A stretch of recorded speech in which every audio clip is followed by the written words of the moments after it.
Alright all, and welcome back to another Cheltenham Festival video. Looking forward at all the Cheltenham Festival handicaps for this year. The weights are out, the entries are out, and therefore we're going to get our teeth stuck into these races and hopefully find a winner or two. Obviously, if you back a winner or two of the handicaps throughout the week, you should be in a fairly decent spot. There obviously has been a lot of musings, a lot of things happening in the horse racing world in the last week or so, hence me being a little bit more quiet than usual. If you want my kind of views on that, I addressed it with Josh in our latest Let's Talk Racing video, which seems to have gone down pretty well. I'm glad it has. It's just one of those things, you know. I think the authorities are actually currently making the decision. It is 11:27 on Friday morning, so I think the outcome will be soon enough for Gordon Elliott. In short, I do think he should be slapped with a ban. He does need to do the time for the crime. That being said, do I feel his horses should be banned from running at Cheltenham? Certainly not. There has to be some sort of loophole, whether it can be in the care of somebody else just temporarily, or under an assistant trainer's name, or whatever that may be. I think that should be allowed. The horses aren't the criminals in this crime. You know, you've probably 40 horses there, even with the Chieveley Park horses gone, that were going to be making the trip over, and it would seem unjust for them not to. Now, this could all be changing. That's why I'm stating what time we're at, because this video could come out and they've announced that no Gordon Elliott runners are going to be at Cheltenham, and that will ruin a couple of these bets. But as a result, I'm putting out a massive disclaimer for all the bets that I'm putting up today, that they are all non-runner, no bet, because I think in the last day or two you can even see how good that's been for me. Like, I put up a Jas in my day 2 preview for the cross-country chase, a non-runner, no bet. He is now a non-runner. If you're unaware, he's been scratched from the race, which is a massive shame. It leaves the cross-country looking like a terrible race, to be honest. I was really looking forward to seeing him run. Unfortunately, it looks like latest exhibition is going to miss Cheltenham as well, and that is one that obviously was I put up in September time, so it's not a non-runner, no bet, much to my disappointment. So it looks like it might be one gone. But we've still got a fair few live wires in there between the 4 preview videos of the day 1 to day 4, which seem to have gone down great. Thanks to all of those that did get involved in them and did watch them. Sorry, there's an awful lot of comments on the day 4 video that I haven't got round to yet, and I will get round to them at some stage, just the last couple of days. It took a while, actually, for me to get over the news, to be honest. It was a pretty bleak couple of days, especially on Twitter as well. A lot of abuse doing the rounds, and I'm not really a condoner of abuse under any circumstances. So it was just one of those. We're going to have to get on with it and hopefully just keep the positivity rolling, and hopefully back a couple of winners come Cheltenham. As I say, going through all the handicaps in this video, I'm going to try keep it concise as possible. I'm not really going to discuss you know, opponents in these handicaps, or particularly. I'm just going to cover the horses that I'm putting up, so it should be a slightly shorter video as a result. Starting off with the Ultima handicap chase, and one of these ones, the horse I'm backing in this race is certainly under the non-runner no bet category, as all of them will be. But it is Lieutenant Rocco, who's currently available at 7 to 1 for Nick Mitchell. I would say either Tom Scudamore or Daryl Jacob will take the ride, probably dependent on who's available from their retained jobs. Obviously, Tom Scudamore has the pipe job and Daryl Jacob has the Muir and Suede job.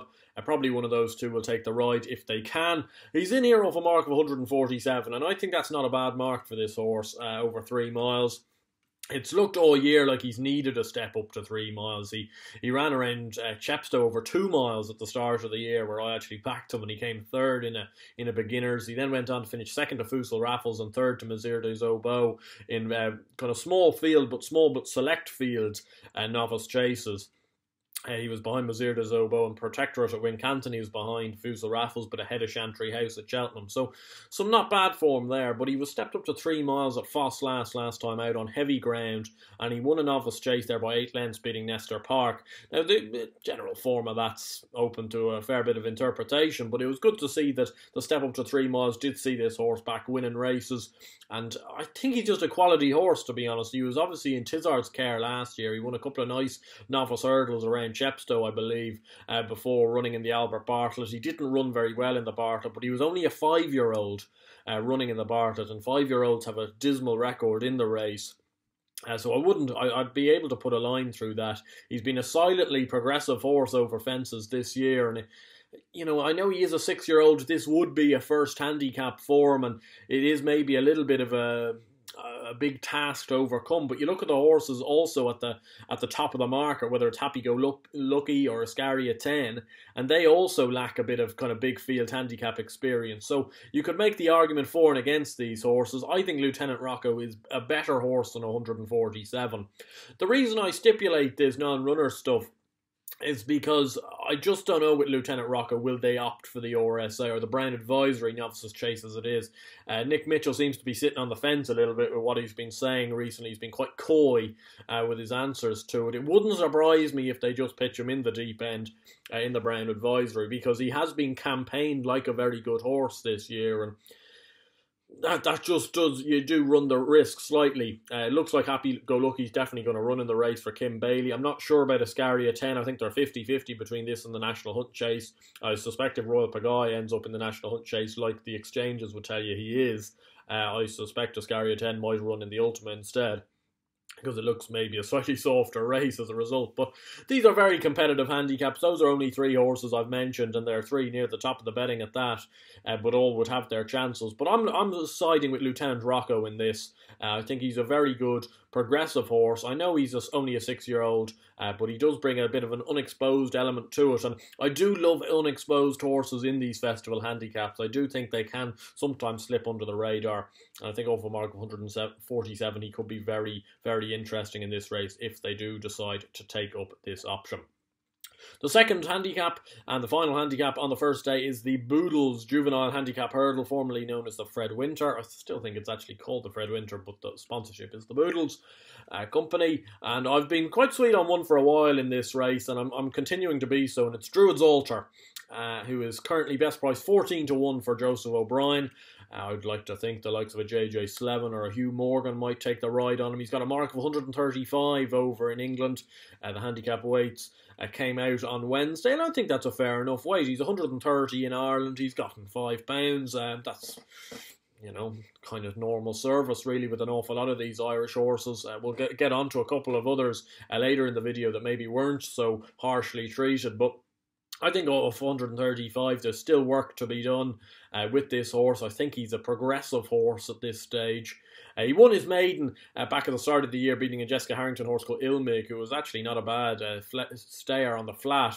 He hasn't really transformed it over hurdles, but he won that race, and he then went on to be 11-4, third favourite in the Grade 3 Juvenile Hurdle at Fairyhouse at the Hatton's Grace meeting. Obviously, Zanahiyr won that race very impressively from St. Sam, and Druids Altar was well back in third, but the fact he went off 11-4 for that race and Zanahiyr 5-2 would indicate they hold this horse in decent enough regard. He was then beaten again by Zanahiyr over Christmas in a falsely run race. He was only a couple of lengths behind St. Sam that day, back in 6th, and then was second behind Tiupo at Fairyhouse in the race that Umdor fell in. He was second just in front of Autumn Evening. He confirmed that form to no doubt really at Naas last time out though, and this is where my angle into the race is. I put him up on the Let's Talk Racing handicap video before that race at 33-1. I thought he was overpriced, especially if he went and won that day, and he did, and he won impressively, beating Savanian by 2.5 lengths at the line with Hugh Morgan up on him. He was getting, I think, £1 from Savanian that day, and he's going to have to give Savanian £5 come the Fred Winter. But I see Savanian's into 8-1 for this race, and I just think the price discrepancy is mad. I thought he was holding him very easily at the line. I think Savanian's a bit of a monkey as well. I don't think he'd go through with his effort up to Cheltenham Hill. Personally speaking, the race he won on the weekend at Naas was a very soft juvenile handicap. He does have it to prove in terms of beating the likes of a St. Sam, or there seems to be musings that Quilixios might run in this race. I can't see that whatsoever. Off a mark of 147, is it? 145 or something? I can't see them running in the juvenile handicap. He's 7-2, but maybe that's just because it's non-runner, no bet. There's the likes of Nathalam in there as well. At 10-1, can't see him running in this race, even though he's a horse I do like a lot. Hoogree of Paul Nicholls is obviously an eye-catcher near off bottom weight of 129. They think an awful lot of this horse, and Paul Nicholls has a decent record in the race with juvenile handicappers from French recruits as well. So that's something to bear in mind. But this Druids Ultra, I thought he did it really well at Naas the last day. That Naas race the last 2 years has cropped up both Band of Outlaws and Aramax. He doesn't shout to me like quite as good as them, but I think at 14 to 1 it's more than a working man's price, and I think he's a fair each way bet in this race even at the current prices. Obviously he was bigger coming up to this race, but I think he's got a massive chance. Joseph O'Brien likes this race, has had a few very good runners in it in the past, and this looks to be his first string this year round, so hopefully he can go and run very well. Moving on to the Wednesday, and we'll start with the Coral Cup and a horse. We backed Ante-Post just after the Dublin Racing Festival at 20 to 1 and non-runner no bet for this race, so we've already got that stipulation in, but we've also got 20 to 1 on Koshari, who's now best priced 10 to 1 for the race, and I think he's got a massive chance. He'd be one of my stronger handicap picks of the weekend. He only got, of the week. He only got £2 from his Irish mark, so he's in here off an English mark of 146, which I think is a bit lenient on this 9-year-old. I know there's a few shrewd heads that have kind of weighed in and are rowing in on Koshari, and that's always a good sign, especially when you've put him up at a slightly bigger price. I do think he's a nice horse. He obviously was a former Grade 2, Grade 3 horse earlier in his career. He's had injury problems, but his 2 runs this year have been good. Came back to win at Cork on reappearance off the back of a 2.5-year layoff under Danny Mullins off a mark of 135. He was put up £9 for that, and he was never really put in the race in the William Fry Handicap Hurdle at the Dublin Racing Festival. He made a bad mistake early doors, and that is something to look out for, though. It isn't something that's really been discussed that much. He didn't jump very well that day, and he's going to have to jump an awful lot slicker in the Coral Cup if he is to have any sort of chance. He will be played late, I suspect. He's a nice, kind of strong travelling horse. He has a bit of that walk in the park swagger about him as a horse, I suppose, that you became used to seeing with the likes of Duvan and Min. A bit of strut of stuff, bit of high cruising speed, and I think this horse has plenty of that. I think of a mark of 146, if things go right, I think he's got a massive chance. There obviously is horses in there that could be well handicapped, including Grand Wa, who's at the top of the market. Alpha Mix is also a very interesting one. Ran well in this race last year for Gavin Cromwell. The chase career hasn't gone to plan this year, but it wouldn't surprise me if he's a much better showing over hurdles. But Koshari, for me, I've been on him since February. I actually put him up initially on Twitter in the middle of January. I was just having one of those, musings day. But I think he's got a good chance, and I'm really hoping he can go and do the business. The Grand Annual, I'm going to give you 2 for this race. Both, I think, are at decent enough prices. One near the top of the betting, one kind of in mid-pack of the betting. Starting off with Embittered for Joseph O'Brien and Gigginstown House Stud. He's 8 to 1 for this race, best price, off a mark of 146. And he's a horse that all through the year people were mentioning for the Grand Annual. I wasn't really seeing it, but the more it gets closer to the race, the more I see it. He was 3rd in the County Hurdle last year off this exact same mark of 146 behind Sanwa and Araman. Sanwa he obviously hasn't quite turned into the horse I hoped he would have, but he was always a blot off 139, and Araman was a Galway hurdle winner in the future to come, and probably a Grade 2, maybe even Grade 1 horse. He won a Grade 1 novice hurdle as a novice, obviously. But I think that was a very respectable effort. He travelled into that race very well, and his chase career this year has been good without winning. He was 2nd behind Easy Work. He was then 2nd behind Andy Dufresne, then 4th behind Franco de Port, and 4th behind Energamine. So, these are very solid efforts, and earning him RPRs in kind of that mid-140s range. So I think a mark of 146 is very fair on the exploits he's done. I'm hoping Joseph O'Brien actually has a brilliant week with his handicappers.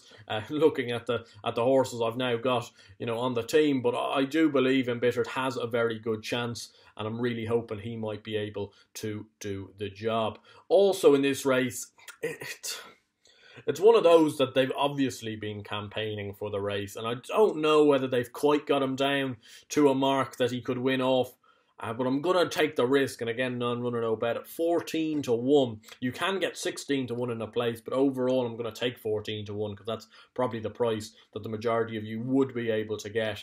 And it's Chosen Mate, last year's Grand Annual winner. He won the race off 147 last year, and he's now in the race off 156. Now, he's been a blatant non-trier, I believe, all winter long. He's obviously another one of these Gordon Elliott horses, so we're going to have to wait until kind of the situation arises about how these horses are going to be campaigned at Cheltenham, if at all. But the non-runner no bet covers all of that. I think he's a nice horse. Obviously, I thought he actually might develop up into a champion chase contender this year at bigger prices, but they haven't really been trying too much with him. He detests heavy ground, and he loves good ground. And I think the more and more the forecast is, the more and more it looks like we're going to get decent ground at the Cheltenham Festival, which will suit this horse down to the ground. The reason I do back him is that he ran in the Dan Moore 2 starts back off a mark of 156, and he actually came 6th. Now, he's beaten 15 lengths, but he did come 6th in the Dan Moore, which, considering A, he wouldn't have been trying that hard, and B, it was on heavy ground, which doesn't suit the horse whatsoever, and it really affects his jumping as well. I thought it meant there was slight possibilities off his mark of 156. It wouldn't surprise me at all with Gordon Elliott, if the situation does iron itself out, even if it's somebody else under the care of it. It wouldn't surprise me if they try to claim off this horse, and it wouldn't surprise me at all if we see Jordan Gainford on this horse come the Grand Annual, claiming £7. A new man to the setup. He was an amateur rider, but decided to go pro since the point-to-points have been cancelled, and he's looked like a really, really promising young jock, this Jordan Gainford. One to certainly keep the right side of, especially if he's riding something in the Martin Pipe even, something to bear in mind. I think he's a quality jock, and he's still claiming £7, and that could be imperative, because if you get £7 off Chosen Mate, he's only £2 higher than his mark last year, and he suddenly becomes a real live one. It would just surprise me if they don't decide to claim something off him, off 156. I don't think that mark is out of sight, actually, for this horse on better ground, and you never know, the application of cash on the day could well prove the oracle, or into improving the horse, a couple of pounds off what he's done all winter long. Moving on to Thursday, and starting off with the Pertemps.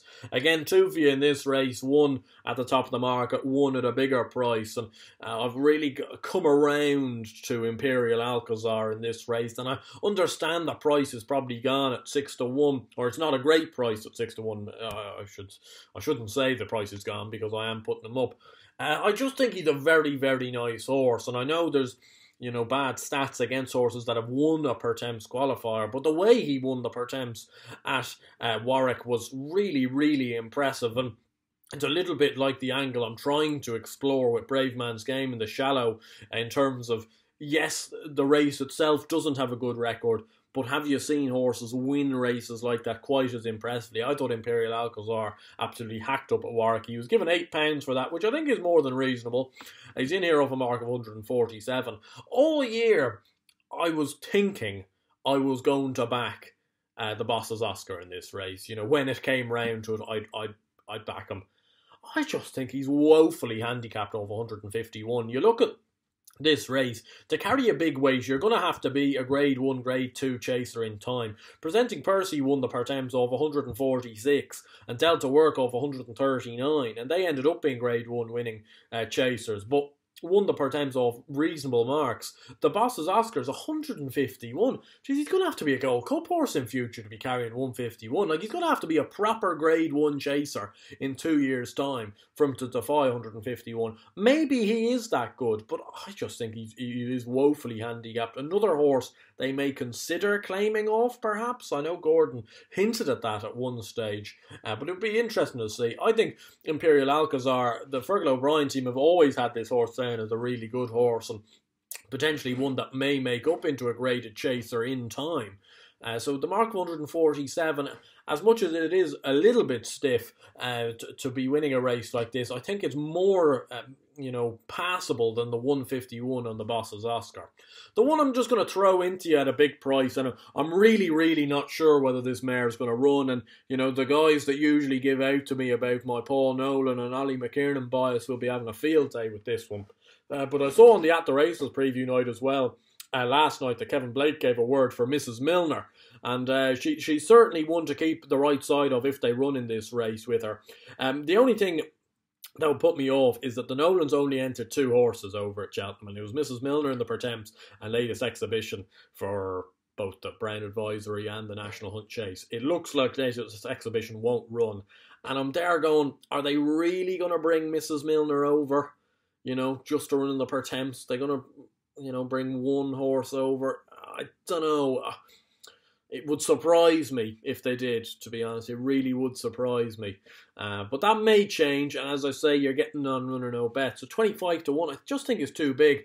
Off a mark of 134 in England, and you only have to look 3 starts back when she came within a half length of On the Blind Side off a mark of 130 over course and distance back in the November meeting at Cheltenham. On the Blind Sides ended up being a grade 2, grade 3 horse this year, has been very productive at that. He's won a couple of races and he was only 3rd, I believe, in the Rendlesham last week when he went off favourite. So he's brought some very good form to the table, and she got within a half length of him. She then went to a Pertemps qualifier at Christmas, was given a fairly easy time of things when her chance was finished, but she finished 4th, which obviously got her qualified for the race, and then she fell at the Dublin Racing Festival, and I thought she had a right chance in the mare's handicap hurdle. She fell halfway down the back. That's obviously not ideal coming into a race like this, but if she was to run, I think 25 to 1's too big, and you're just getting that insurance at the moment. And also, I thought I'd be the only loony that would have thought of Mrs. Milner. She is a mare I've actually mentioned a couple of times throughout the year as one potentially for the Pertemps, but it was good to see Kevin Blake, a man of a lot more sense than myself, give her a mention last night. And if she was to run, she certainly wouldn't be 25 to 1 on the day if she was to turn up. Moving on to the Paddy Power Plate, another Joseph O'Brien horse in this that I'm siding with in Thedevilscoachman at 10 to 1 off a mark of 145. Very unexposed 6-year-old gelding. French recruit this year, has ran 4 times over fences in Ireland. He fell once, and he almost fell last time behind Monkfish as well. So this is a slight concern, I suppose, but the other runs were very impressive. He won a beginners at Naas beating Brayside, and then he came 2nd behind Envoy in the Killiney Novices Chase at Punchestown, giving him a little bit of a fright at the back of the last. Not much, but a little bit of a fright. Ran super that day. Then, as I say, he was 5th behind Monkfish last time in the Flowgas Novices Chase, made a few niggly mistakes early doors. He gets a mark of 145 in this, which could be just lenient, and again, I'm going for unexposed novices, have good records in these handicaps, and he's the one I sided with. Farkless is the favourite in the race and has his chance in the race. I just don't think Farkless has just quite as much in hand as people may think he does in the plate. I think he's been beaten the last twice, both in the Paddy Power and the Leopardstown Chase, both at the Christmas Festival and the Dublin Racing Festival, and I don't believe in any way that they weren't trying to win that day. I don't think it's been a plot of all plots, and I just don't think there's maybe quite as much in hand as people think there might be. Obviously, the return to Cheltenham, he is a Triumph Hurdle winner, and he's obviously there for run at the track, and that gives him an advantage over the likes of a Fee Dudery, and even he has more experience in the book than his stablemate Conflated. But I think this Fee Dudery is a very, very interesting sort in this race, and at 10 to 1, you're getting not a bad price about a horse that may be just a step above these. If the Envoy run is anything to go by, he should be better than a mark of 145. You are taking a bit of a risk. It would be his first handicap, first big field, and is his jumping going to let him down? But if he gets there and if he jumps well, I think there's no way he'll be out of the first 4 or 5, to be honest. I think he's a well-handicapped horse, and even if it isn't to be in the Paddy Power Plate, he's certainly one to keep the right side of for the rest of this year and moving forward if that mark remains unchanged. Moving on to the Kim Muir handicap chase. And boy, oh boy, do I want these Gordon Elliott horses to run under somebody's name. Maybe not Gordon's himself, but under somebody's name, because this Run Wild Fred, oh jeez, I need to get him in here at 6-1 while the price is still somewhat backable. Put him up on the champ.ie, Road to Cheltenham Challenge, 10-1 any race. It was a couple of months ago at this stage. I'm slightly annoyed I didn't put him up in the end on this channel. But I think he's got an absolutely stonking chance in this, off an unchanged mark of 140. He was second in the Thyestes behind the blot of all blots, being Cocoa Beach. He jumped super that day, completely put his beginner's chase form in the bin. He looks maybe a little bit of a tricky ride, has to wear headgear and does need cajoling along at times, but his jumping in the Thyestes was much better than his jumping has been in some of his beginners, and I just believe that he is sitting on a good run. He's sitting on a big pot, this Run Wild Fred, off a mark 140. It would surprise me massively if they didn't take up this opportunity of running in the Kim Muir. The BHA handicapper has given Gigginstown and Gordon Elliott potentially a BHA gift wrapped gift in this. I just think 140 is completely underestimating this horse's ability. I do believe he's either a high 140s or low 150s horse, so he may have the guts of 7 to 10 pounds to be working with. I know somebody commented on one of the Let's Talk Racing videos saying, would he go for the Leinster National instead? Obviously, you'd have to bear that sort of stuff in mind, would he? But at the end of the day, these trainers and these owners, they love festival winners, and if they feel he's well handicapped to run in a festival handicap, I can't see him not running in the Kim Muir, and I believe that's where they'll be going if opportunity allows them.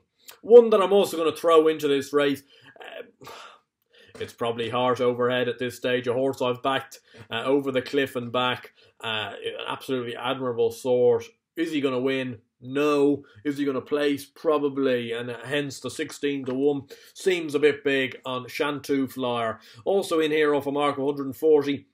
Would be very surprised to not see Angus Cheltenham still keep the ride on him, and he'd claim 7 off him, which would give him a better chance. I thought he just got a fishy enough ride from Angus Cheltenham. I believe that's how you pronounce his name anyway. Last time out at Wincanton, he rode him for a turn of foot, and then didn't pick up the winner that was a front runner. I just thought that was a little bit like a we don't want to win and blow his mark type of ride. Wouldn't surprise me if they've been having this race in mind all year with him.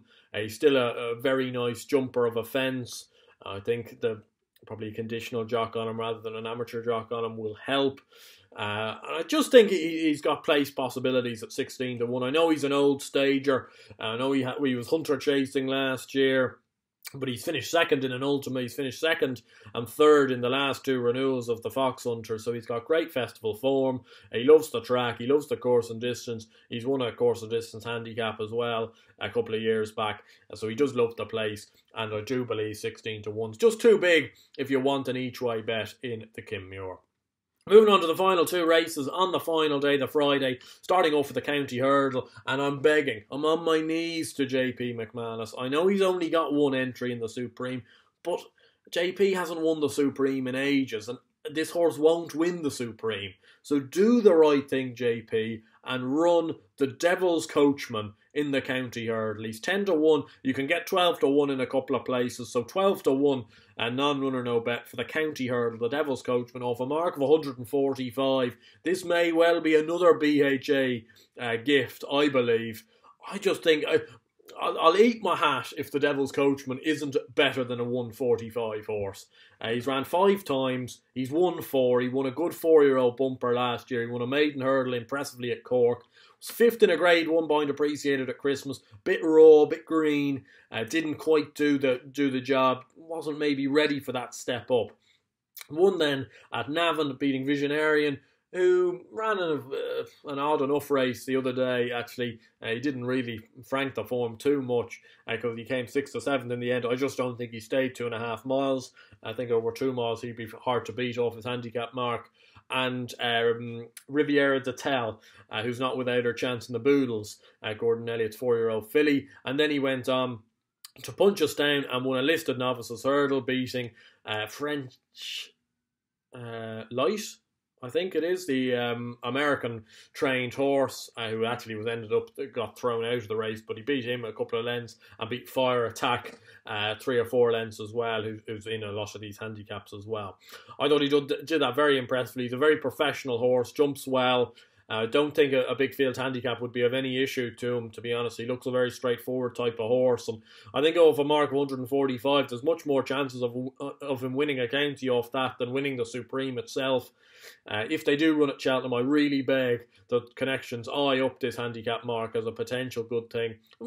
Jeez, I should never say good thing, because he's not a good thing, obviously. But, you know, I think it is a favourable mark. Let's just put it that way. I think he could be better than a mark 145. And we're going to take that chance as a result that he could run in this and could run a big race. Martin Pipe won't last too much long on that. Backed wide receiver, 25-1 any race back in October, November time. He's 8-1 for this race. It's the only race he'll run in. He will get in off a mark of 136. History would tell us he'll get in off that mark. I think Gentleman to me is a very, very admirable horse to be putting it up against him. This JP McManus, Willie Mullins horse, could be very well handicapped over 139, but the price is gone on him, so I can't be putting him up at 9-2, 5-1. I don't believe. A wide receiver still in there at 8-1. I think he's still a fair enough price. Again, another one of these Gordon Elliott horses that we're just going to have to bide our time and see what the story is. Anyway, I hope you guys did enjoy this video, and if you did, please do give it a like and subscribe to the channel down below if you haven't already. We're trying to push towards 3,000 subscribers before Cheltenham. I think we're around 180, 190 subscribers short of that at the moment. So it'd be brilliant if you could all get involved, and if you were new, to hit that subscribe button. It really does mean an awful lot to me, and I hope you guys are enjoying the video. It's been a tough couple of weeks. It's been a tough week for racing, really, the last week, but I'm trying to keep a positive note, trying to look forward to Cheltenham as much as I can, and obviously give me your handicap selections. Who do you think from the handicap weights midweek is, you know, very well handicapped? Who do you not think is very well handicapped? And so on and so forth. Just to confirm again, these horses, all of them have been taken at non-runner no bet prices. The final selection videos will be up much closer to the time, so I'm doing preview videos and preview nights the whole of next week pretty much, but come, I would say, my, you know, day one final selections video will come on Sunday night or Sunday, you know, afternoon to evening, when declarations are out, because that's the key behind these final selection videos. It's to iron out who's running, who's not running, and adjust accordingly. And then day 2 will be Monday night, day 3 Tuesday night, and so on and so forth. As I say, hope you guys are enjoying the video and hope you're looking forward to those videos, which will probably be the next time I'll see you. Potentially I might do something sometime next week, but obviously if you can, do watch me on any of those preview nights that I'm on. Follow me on Twitter to get in touch about any of them. And I hope you're enjoying the stuff with Josh as well. I'm really enjoying making that. It's great fun and a little bit different, I suppose, than just me talking straight to a camera. So there you go. I've waffled on enough. 32 minutes. I hope you guys have enjoyed it. And until next time, where it'll probably be final selections for Cheltenham, it's time to get pumped. Stay safe, stay well, land a few bets to boost the kitty, and we'll see you guys then. Cheers.